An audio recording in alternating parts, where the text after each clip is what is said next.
mangita kog trabahante nako. Nga himuon na kog asset. Basin diri ko makakitag tao. Nga mahimo na kong empleyado.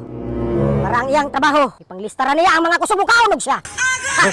Karon mangita ta diring dapita. Kasi makakita ta diring dapita. Kailangan wala. Hoy. Hoy. Okay. Pwede na ko nihimo ang asset. Tulog. May trabaho. Tagaan na to ning trabaho. Hoy. Hoy, bangon. Hoy, hoy, hoy, hoy. Bangon. Huwag kay trabaho. Himuon tagag-asset para na kay trabaho. Manglista ra ka atong kusog mga anak siya. Oh, mo na imo ha. Mo na imong buhaton. Kana.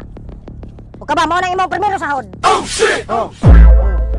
Mo sana imo ang primero sahod. Wa kay lain trabaho. Panglista ra na nimo kusog mukaog siya para wala nay daghan alibay nimo. Di ko kalista boss kay ulan. Payong.